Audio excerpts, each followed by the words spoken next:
Hello and welcome to your next tutorial on Google Forms this time. So we're going to be continuing in our real estate unit, and today what we're going to do is start working on our Google form. This form is how we are going to communicate or actually get information from our customer on how they want their house to be built. Okay, so this is a very important document, and reminder, it is also worth 40% of your grade. So you're really going to want to put a lot of time and effort into this. Okay, it's going to make your build go a lot easier if you know exactly what your customer wants, and in the end, they'll be much happier.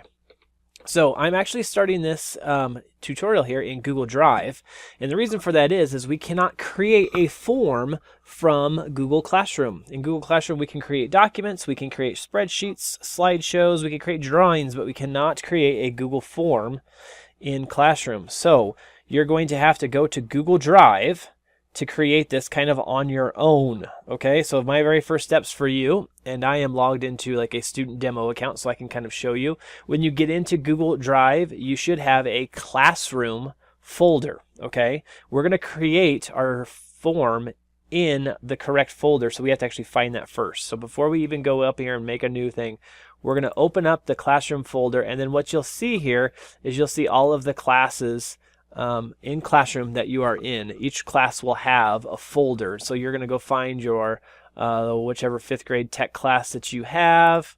You're going to open that up, and then in there, of course, you're going to see all of the documents that you've created so far this year, and then we're going to go ahead and throw that form in there as well. Okay, so when you get to the correct Classroom folder, you're going to come up here to New, and you're going to come down to More, and there's Google Forms right there. Okay, so we're going to say Google Forms. Oh, that's cool. That's something new. I learned something today. All right, so we're going to click Google Forms. It's going to open up a form. It looks just like this. This is your form. Okay. All right, once they got it. So, anyways, one more time, just review. Find your folder. Click on New.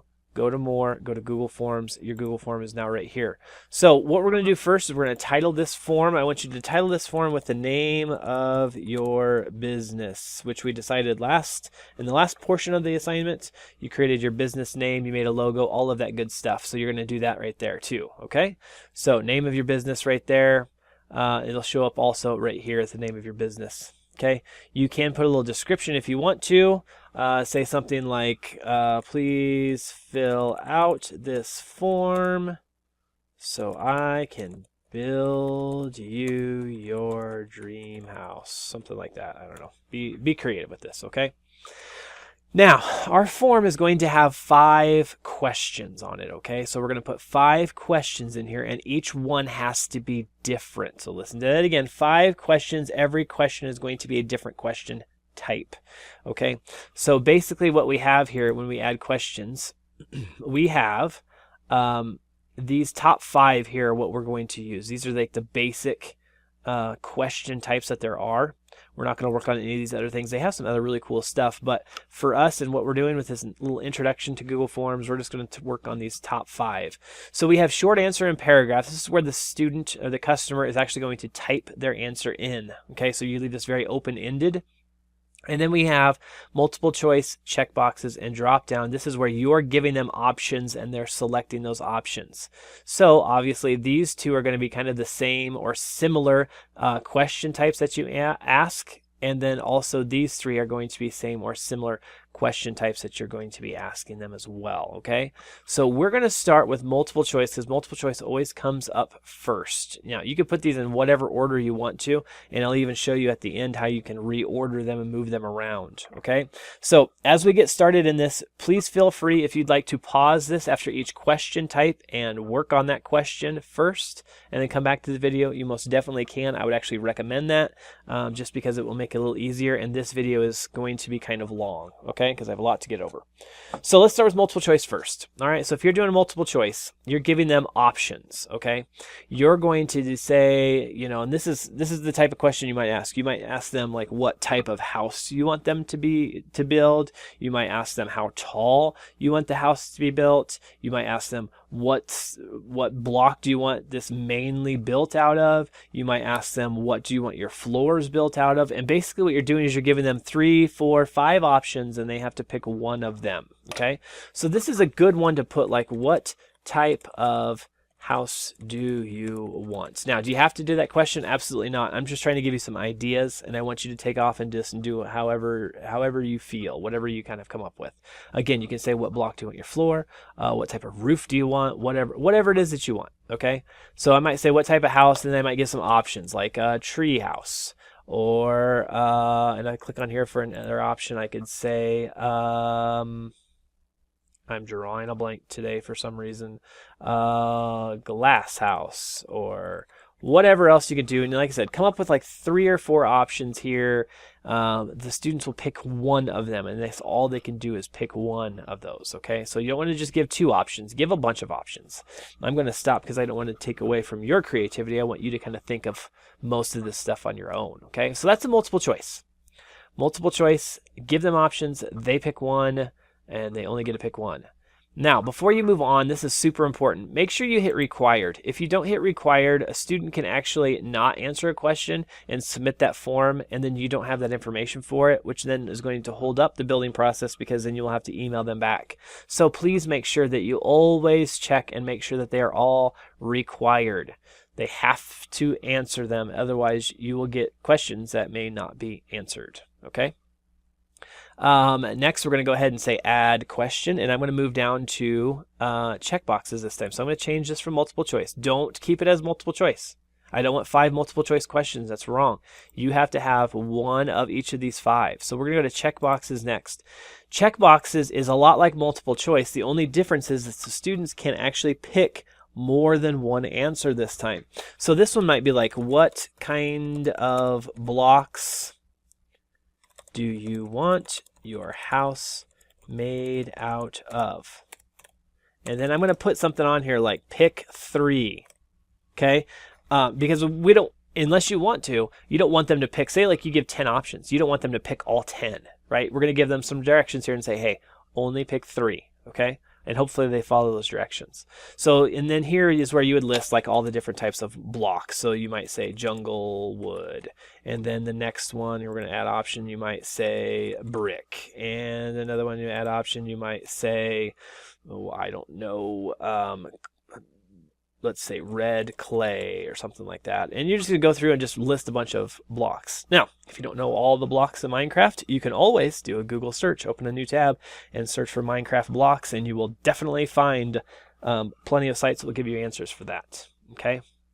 So, again, pick things that you would like to build, but give a good variety here so that they'll go through and they'll maybe pick 1, 2, 3 as something. Who knows what they'll pick? You might pick stone, or you might pick dirt. I don't know. Whatever options you stick in there, make sure you give them some special directions. Now, you don't want to just say pick 1, right? So pick 1. That would be a multiple choice. Okay. This one, you want them to select more than one answer. Okay, so that's checkboxes. Lots of options. They can pick several. You limit how many they can pick because you obviously don't want to, unless you just want a challenge and you want to build with like 10 different blocks, you want to kind of limit what they're picking. Okay. Again, make that a required question. You can also, if you want to, instead of saying like what blocks your house is made out of, that's just the most typical question that's asked. You could also say like what kind of, or what extra features would you want in your house? Pick 2 or something, and you give like, you know, garden, swimming pool, water slide, I don't know, something like that, roller coaster, something like that if you want to. You could also do that if you wanted to, and they pick a couple of extra features. So a couple of ideas for you on that question. All right, so next question down here, I'm going to click down here. We added a question. This time I'm going to do the drop down. So drop down is just like a multiple choice. The only difference is you have a bunch of answers. Instead of all of them showing up, what's going to happen is they'll click on the 1 and then it'll drop down. So I'll put in a couple options here and I'll let you know, or I'll show you what it looks like. So this one might be something kind of interesting. We want to do like a longer list, so a bunch of different options. So we might say something like this. What is your favorite month? Right? Now, why would we want to know that? Well, if you know what the favorite month is, you might like theme their house that way. So if like their favorite month was October, you might make a Halloween type house, something like that. Now this is what's really cool. Since I said, what is your favorite month? Look at this. It gives me suggestions and it's picked up all these months. I could say add all and look at that. It did all of that work for me. That's super, super awesome. I'm going to make this a required question. And then I'm going to go up here to preview because I want to show you what that drop down will actually look like. So this is what they would see so far. Okay. And when they get to this one, see it says choose. When they click on that list, then they get the drop down that pops down and they can pick a choice from that. So that's kind of what a drop down looks like. So it's handy because you have a lot of answers, but it's like a multiple choice. You just don't want this big long thing filling this up. You want them to basically choose from a list. Okay. So let me go back to the edit mode here. Yep. Oops, I had my edit right there, didn't I? Okay. So yeah, so they have that dress perfect. Okay, now I do want to go over something I kind of forgot. Sorry. There is an add other option in here. So if you said what type of house you want and you put in an other, they can write in an answer for that. So you have to be careful with what type of house, or sorry, what type of question you're asking. Because if you said this, what type of house do you want, and you let them write in their own answer, be prepared. They might write in something that's going to be extremely hard or something that you can't deliver on. So only add that other choice. If it's like what kind of blocks do you want your house made out of? If you want to put in other in there, if they wanted to pick something else, they could, but I wouldn't do that for like what type of house do you want or how tall do you want your house to be. Don't put in other in for that because you could be kind of roped into doing something pretty hard and you don't want to do that. Okay, so let's go back here. I'm going to make sure, yep, this is required. I'm going to add another question. Now I'm getting down to the ones where they're going to write in. So I'm going to do short answer first. So a short answer question is where the student is going to be typing in their answer. So you're going to have more of an open-ended question.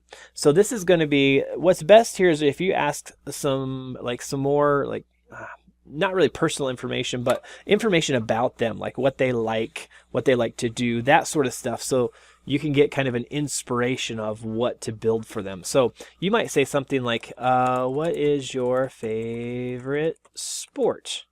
Or you could say, what is your favorite color? Something like that. You could even do that if you wanted to. And then what they would do is they would just type in their answer. So say they said their favorite color was red, you could incorporate red somehow into the house building. Or if they said their favorite sport was football, you could put like a goalpost up in their front yard or something like that, or make an end zone or something. So you're asking some information about them, so that you can kind of create the house based off of that. So you can use my examples for questions or definitely come up with your own as well. I'm going to make this a required question also. And now we have one question left. So we're going to add that question, and this one would be the paragraph one, okay? So the paragraph is like the short answer. The only difference is they can type a lot more. Here they're limited. So it's going to be like a short, like a phrase, maybe a sentence at the most. A paragraph question is more like they're going to be typing out a couple of sentences, possibly. Remember we're working with second graders, so typing skills are not super great. So they're probably not going to type in a whole bunch, but you at least give them that option too. So again, we're going to ask something about them so we can get some inspiration about their house. And so we might say, what would you like your backyard to look like? So something like that. What would you like your backyard to look like? And then they would describe it. They might say, oh, I'd like lots of flowers and trees and whatever else they might say. I don't know. So I'm going to make this a required question as well. These are your 5 questions here, okay? So this is what I want you to work on first. My video is getting kind of long here, so I'm going to kind of cut it off here. I'll make another video that shows how to customize this. So changing this, remember we made a banner, so we're going to actually put our banner right up here. So when they see this form, when they go to preview, they're going to see that banner right here that we created in Google Drawings. And then we'll also show you how to send this as an email to your student after we draw that student's name. So that'll be a second video. So we'll just keep this just to how to create the form. So recapping very quickly, name of your business is there. You can put a little short thing if you want. And then you have the 5 questions. Make sure that they are all required. And then after that's finished, have Mr. Meyer come and check that out for you so you can move on to the next step or fix anything that you need to be fixed. So there you have it. If you have any questions, feel free to re-watch part of this video if you need to, or ask for help. Good luck. Step 13, enjoy popular music. Tap the charts again, it's Everything is Awesome. Oh my gosh, I love this song. Everything is awesome.